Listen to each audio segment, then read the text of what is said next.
Welcome to the Pioneers in Pixels audio podcast, hosted by Sanjay K Khetarpaal, CEO of Marketing Markers, a digital marketing agency.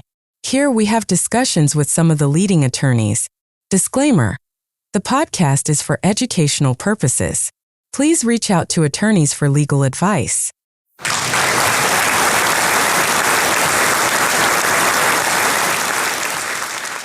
Hello and welcome everyone. This is Sanjay K Khetarpaal. Today I have with me Lois Kahagi. She is a family and divorce attorney. Hello, Lois. How are you? Hi. How are you? Good to be here. Good. So this is such a meaty topic, and I don't think it's 20-40 minutes kind of thing. Time is good enough for us. But I just want you to touch a few things I want to ask, because it's about the customers, about the people who are trying to reach you, how they can reach you, what they should look for. Things like that can help them to take a right decision in their life or whatever circumstances going in.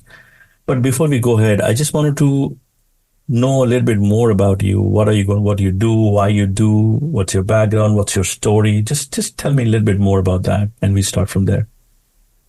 Okay, so my name is Lois Kahagi. I am a family and divorce law attorney. I went to law school in New Jersey. I am originally from Kenya. Came to this country after my university education, and then I went to law school. Graduated in 2009, and right away began my law career by having a clerkship in Middlesex County for a family court judge. And then right after, I opened up my firm with three friends of mine, but we all subsequently moved into our own areas and have practiced divorce and family law in New Jersey ever since then. So Lois, one question is, I know that I was reading through the website and everything. Why did you pick up family and divorce kind of a niche for you? I think you mentioned something about how you look at them. So I just want to hear from you. Yeah. So divorce, it came to me when I went to law school. I thought I was going to do corporate law, because at the time, the law that I remember, there was this show on TV about corporate lawyers, and that really interested me. But then during my clinical practice in law school, I went to I did a special education clinic. And in that special education clinic, I had the opportunity to work directly with clients. I remember I was representing or helping this family who had some issues with obtaining a free appropriate education. And so that experience of working practically with a family had an impact on me. And then I also remember a professor of mine who said that I had this quality, an empathetic quality, and that would serve me well in family law. So then following, I had an opportunity to clerk for this family law attorney. And I said, well, I think that the signs are there. And so I found myself gravitating into this area of law. To me, it's very interesting. The problems are no one day is the same. And I enjoy that. Yeah, it seemed like you didn't pick it up. That area picked you up, really, in a way that got dragged towards you. I mean, you were dragged towards it, really. There you go. I heard my calling. Yeah, exactly. So, see, a lot of these divorce cases, people coming in, there are a lot of misunderstandings about how the process is, when should I reach to the attorney, things like that. Would you shed some light on that, saying that on these particular areas, they're misunderstanding part of it, when somebody should try to reach out to you? Yeah. So I think the one thing I can say about one of the biggest misconceptions and even be bold enough to say that is we think of divorce as it's the emotions. We are dealing with emotions in divorce. Right. And to some extent, yes, to some extent, but largely in court, the court is primarily concerned with the division of assets, the financial division of assets, what support is to be paid and to whom, and as far as the children, what is to be done with the children where there are children. But in family court, the issues are largely financial, not emotional. And I think that's the biggest misconception that people have when finding themselves in family court. So how do you approach this nature of the divorce? Because the moment it goes to the court, they're all about financial assets and everything, but there is a huge amount of sensitive, emotional part of the whole process, and then kids get involved. It's a lot. I mean, primarily you are the first line. People do talk and all this. How do you handle that? What do you do? What's your approach?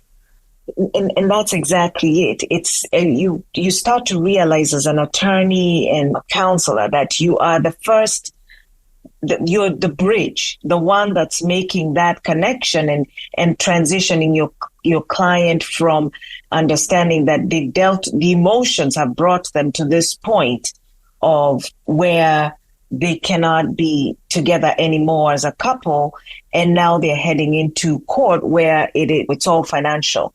And so I, as the attorney, have to be that bridge, that person that's understanding and being able to meet them where they are and walk them through to this place where they need to be, so that eventually the divorce can be done, and that the divorce can be done in a way that's expeditious. It is not financially devastating to families.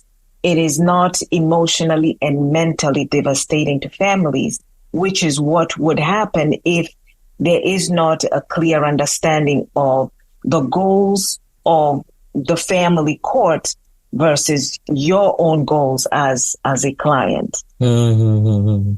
So in that case, I was just thinking about that. What are the biggest challenges you feel like if somebody comes in and wanted to have a divorce? They're not even aware. They're going to ask for the world for this thing. There are a lot of challenges in there you might have faced in your career. So what are the kind of challenges when people come to you and say, listen, I want a divorce, but I want this, I want everything of that. I want 100% child support, blah, blah. They have like totally in a different direction, different world, right? So there is a lot to handle and bring them to realization that what we are talking about. So I just want to see what kind of clients, give some examples if possible, just to ground it, really saying that what happened really. Yeah. So typically what happens is that a client comes, I get the phone call, and what we do is we schedule an appointment. And the reason we schedule appointments is that, one, the client readily understands that there's going to be some time set aside so that we can have an understanding. The attorney can get to know why this client has called a divorce attorney, right? So for the most part, this is a point where we get what we call the biographical information. How long have you been married? Where were you married? How many children do you have? What are your assets? And when I ask those questions, then I get to know what kind of a person I'm dealing with. I will get to know, is this a person who knows what their assets are? Is this a person who knows what their finances are? Is this a person, do they work? If they don't work, then why don't they work? Because that will already tell me what kind of a case I am looking at in terms of who I am dealing with. If I'm dealing with somebody who has stayed at home for the duration of the marriage, I know the procedure or posture of that case and how it's going to be. If it is somebody who has taken some time off to work and, to raise children, but has a career, then we know how we are going to deal with that. All this is the initial appointment with the attorney. One, it's a first time to orient yourself as what are you going to look at. When I find a client who, let's say, for example, there's somebody who's not aware of their finances, the other spouse manages the expense. Yeah, that happens a lot, actually. Yeah, it happens a lot. Manages the finances. So I will ask questions like, where is your bank account? Or where are your taxes?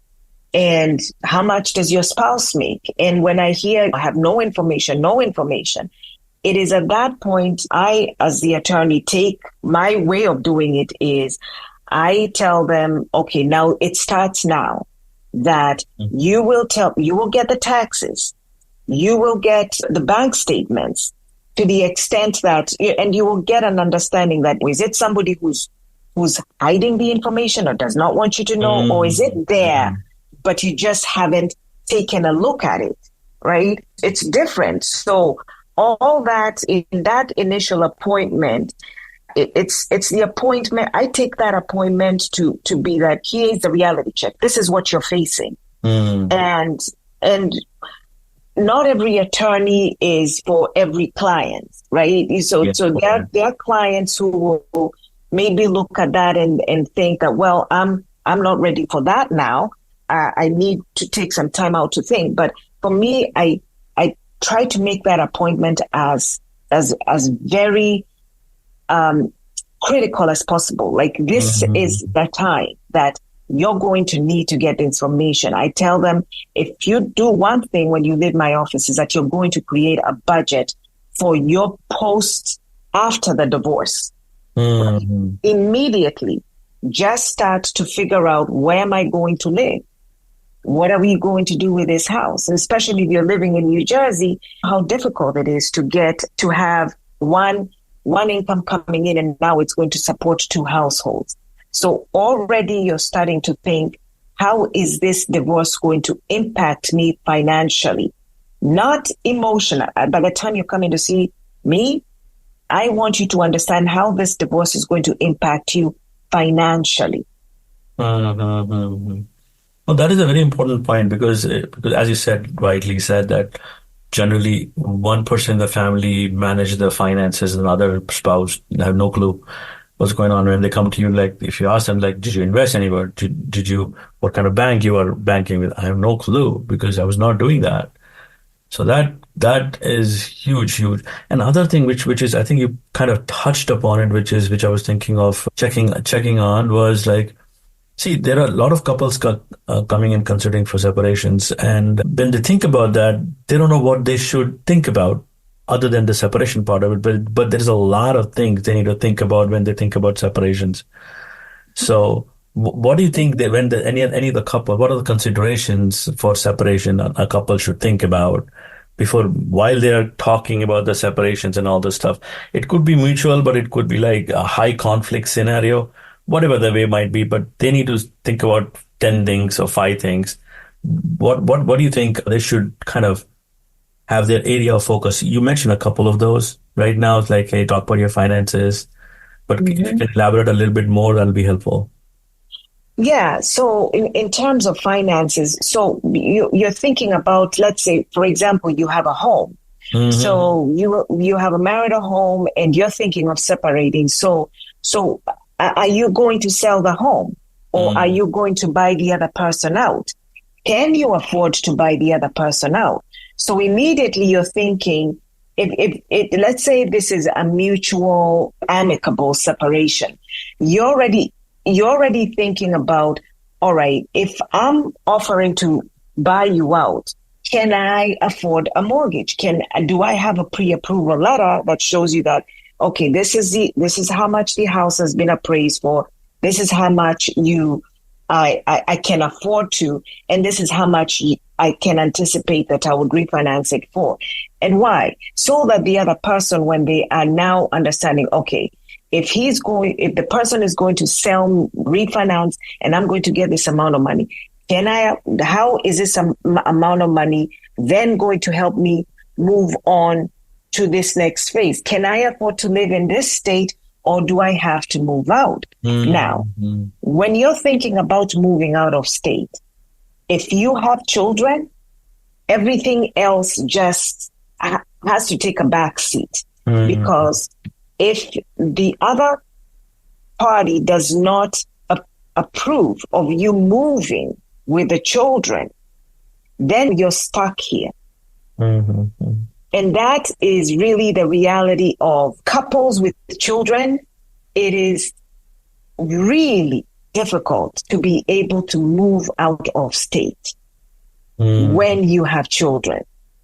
Because, yes, because when you think about it, these children are entitled to have both parents in their lives. Yeah. And just because a separation has happened, the parents are no longer living together. Then who gets depriving the children of the presence of both parents? Makes sense. So, right. So it becomes a really difficult consideration. And sometimes you have to have the tough decision to tell the parent that, look, you most likely are stuck here because you're most likely, and you may very well be trying to figure out how you're going to make things work with you staying here, even in the face of this separation. It gets very difficult. So yeah, there are when you talk about children's and stuff. So how is this family law evolved in terms of non-traditional families? I mean, by non-traditional, I mean single parents, cohabiting, same-sex family, extended families, kind of things. How the family law has kind of evolved around this area, because these are a lot of things are coming in, and I think family law is evolving. But if you can shed some light on that too. Oh, certainly. It really has evolved. One of the areas, speaking of children, one of the areas that family law has evolved is in the area of, previously we used to call this the tender years doctrine. And the tender years doctrine was that when children were of a younger age, then the mother the mother typically would be the one responsible for them. And so custody would primarily consider the age of the children, and if they were very young, then that it would follow that the mother would have primary custody of the children. That's no longer the case today. Today, both parents are looked at in co-equal status. So you will find one of the issues that, let's say, very young children who are maybe nursing or those kinds of things, and you have clients who are like, oh, my baby's too young, cannot have overnights with dad because he's still nursing, and so on. Well, that is not really an argument that's very powerful in courts today. Maybe you might be lucky enough to find a judge who's moved by that aspect, but for the most part, we know that children, you can prepare the food or whatever the child needs and the baby needs, and prepare the diaper bag and give it to the other parent, and life goes on. So that's one area. Another area was this understanding that only husbands pay alimony because they're the majority earners through the marriage. But more and more we are seeing that even wives are paying alimony. You will find some wives who come and say, oh, I can't believe I have to pay alimony to my husband, because that's not the way it should be. But no, it's the consideration is the different factors that have to do with who has the income, who has the ability to pay, and who has the need. And that is not limited to one gender. So you have certain changes like that have come up. Other changes are in the area of domestic violence and the recognition that most recently we have this recognition about coercion. Coercive control is what it's called, coercive control. So coercive control is this activity that takes place in a relationship. It is not what we call the physical abuse that we see, the verbal abuse that is clearly verbal abuse. It is this pattern of control, like we were talking about, that the person doesn't have access to financial information. Right. The person does not have something as small as the keys to the post office, the documents that have the important documents, the passports, the social security cards. One person is the one that only that person manages can it, do. Yeah, do the activities of the house in a way that is coercive. They're not allowed to work. They're not allowed to drive. All those now are considerations that a court may consider in finding that there is domestic violence in the relationship. So it's constantly evolving. You were talking about in same-sex relationships. We've seen the advent of civil unions and their consideration as right as valid unions, just as equivalent to marriages. So they enjoy just the same kind of protections and ability to have their assets all considered in the same, their assets considered in a divorce or in the dissolution of a civil union, just as in divorce. Oh, okay. Their ability to create families and adoptions and all those other aspects. It just tells you how this area of law has also evolved. Interesting. And just to continue this a little bit, like not in a different direction, like going a little bit fast forward and saying that, what are the implications of not having a prenuptial agreement? Or do you think that prenuptial agreement is necessary? Or for whom it may be like, hey, at least you should get it. I mean, I don't think everybody gets it, but what are the implications of not having a prenuptial agreement? No, well, the implications of not having a prenuptial agreement is that if you're talking about property that had you known better, you would have elected to keep it separate. Then without a prenuptial agreement, you don't enjoy those protections in a divorce. So what are we talking about? We're talking about, let's say, for example, you married later in life, you have accumulated some assets. And say, for example, you've worked and you have a retirement assets that you've accumulated over a long period of time, and then you get married maybe later on in life, and let's say 10 years on, you're getting a divorce. Essentially, you sort of, sometimes prenups, you can call them as hedges against right, in losing it all in divorce, or at least you're preserving some of that what was premarital. So, for example, we talk about in divorce, when people are getting divorced and there is a premarital component, we talk about the coverture period. And the coverture period is a period between the date of marriage and the date of the filing of the complaint for the divorce. And let's say you had accumulated some assets prior to that. The prenuptial agreement preserves those assets as separate assets, not to be considered in the divorce. But all that also depends on you not commingling them. Or we have the aspect of commingling, and we also have the aspect of transmutation, essentially moving assets that were previously separate and then making them into joint assets. So let's say, for example, one time I did have a client who he owned his home free and clear before he got divorced. Before he got married.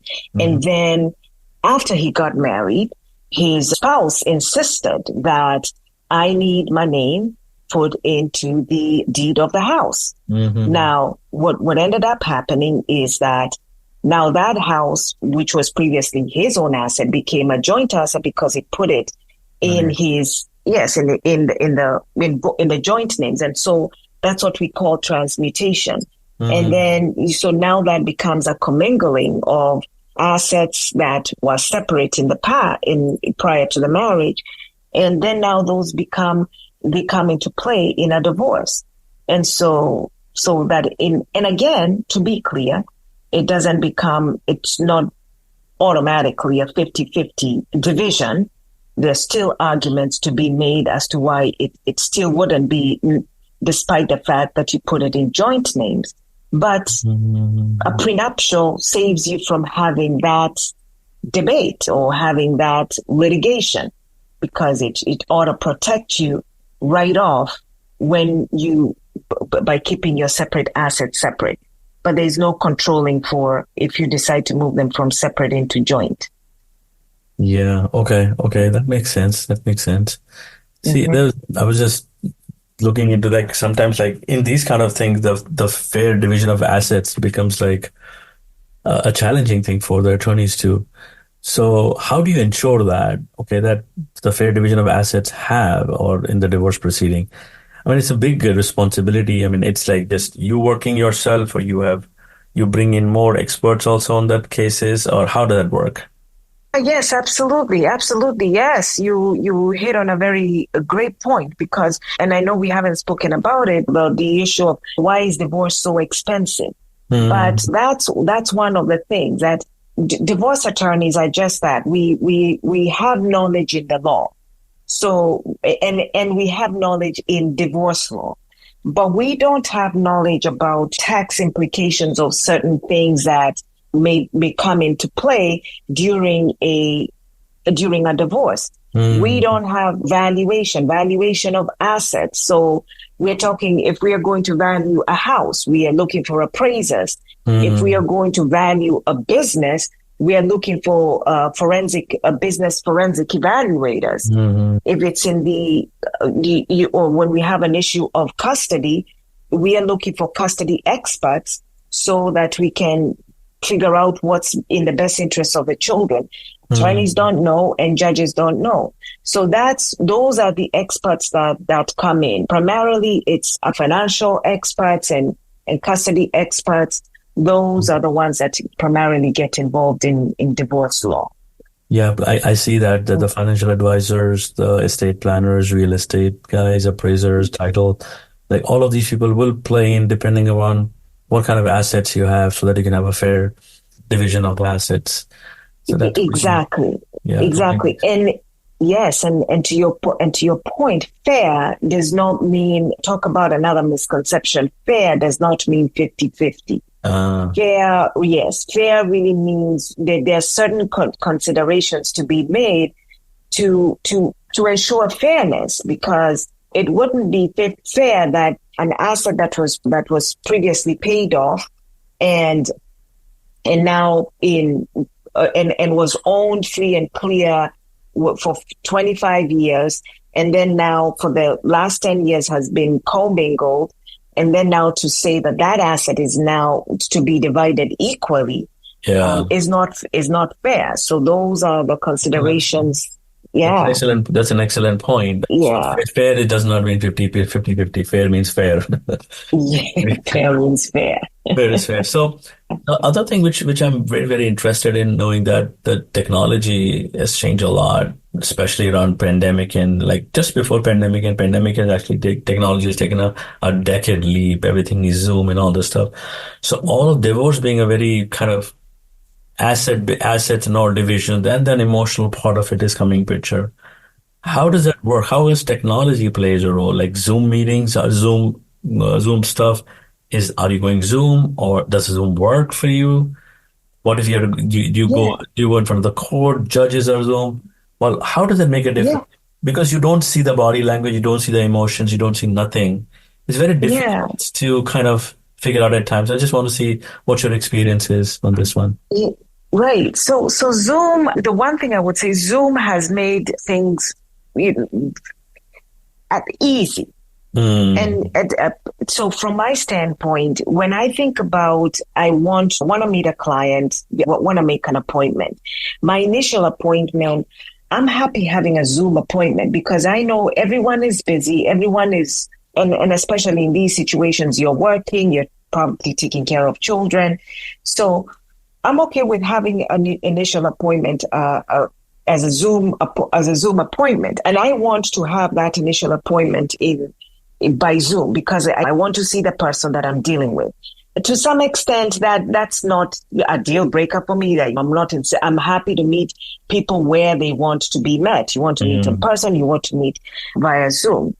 Zoom, with respect to the court, has been very helpful because we are able to, let's say, triage or prioritize. These are the types of cases or case processes that we can do on Zoom. But these are the case processes we can't do on Zoom.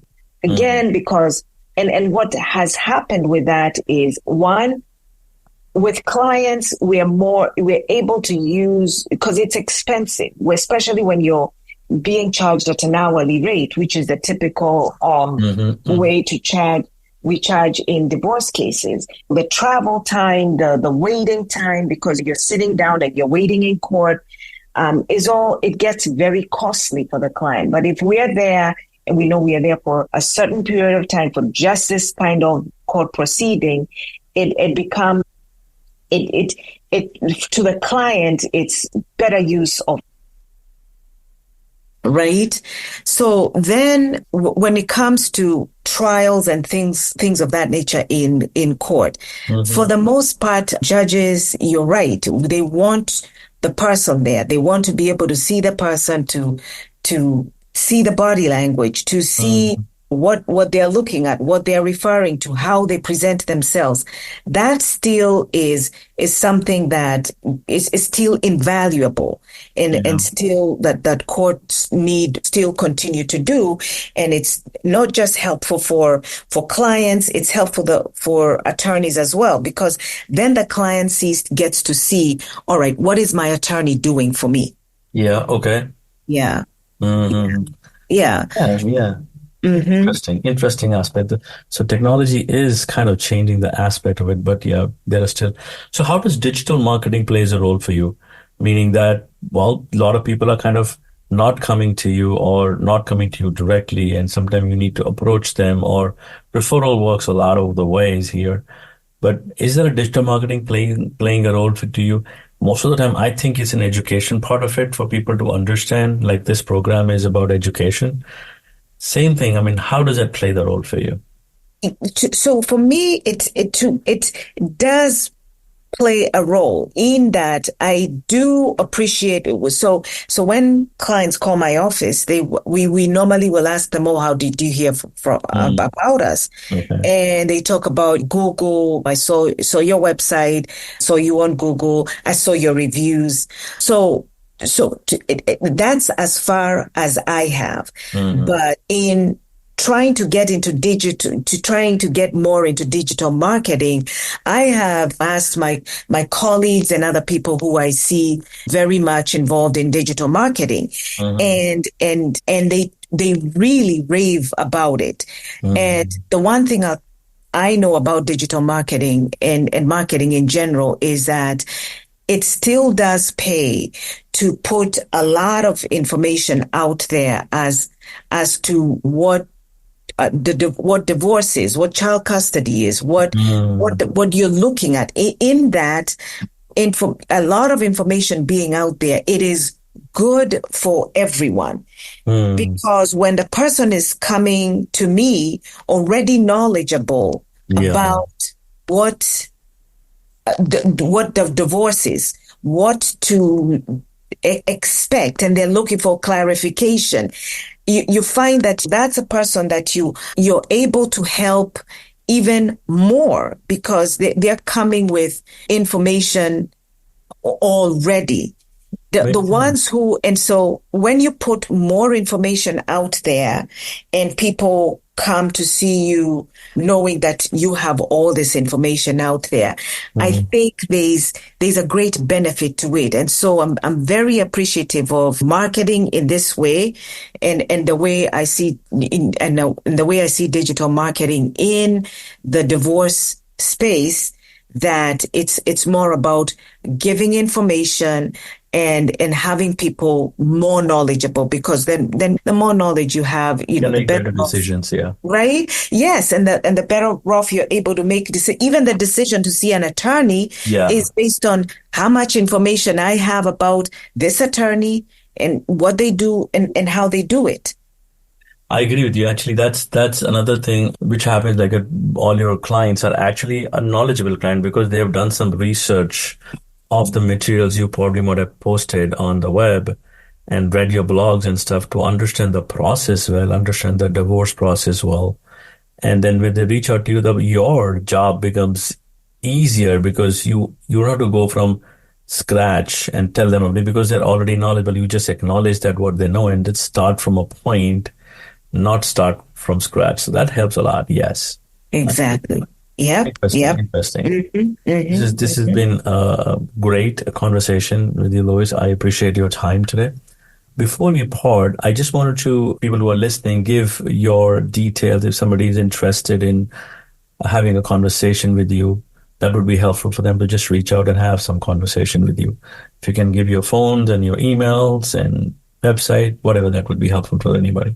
Oh, certainly, certainly. Thank you so much. So I'm Lois. So www.wlk-law.com is my website. My email is lois@wlk-law.com. My office is in Islin, New Jersey, and that's 33 Wood Avenue South, Suite 600, Islin, New Jersey, 08830. And my office number is 732-662-1080. And thank you so much, Sanjay. This was a great conversation to have. No, I appreciate your coming out. Thank you so much, Lois. Thank you for tuning in to today's episode of Pioneers in Pixels. We hope the discussion was enlightening and informative, giving you a clearer insight into the complexities. Remember to subscribe to our podcast on your favorite platform and never miss an episode. Join host Sanjay K Khetarpaal next time for more insights and interviews with leading legal experts. Until then, stay informed and empowered. This has been Pioneers in Pixels. Thank you for listening and have a great day.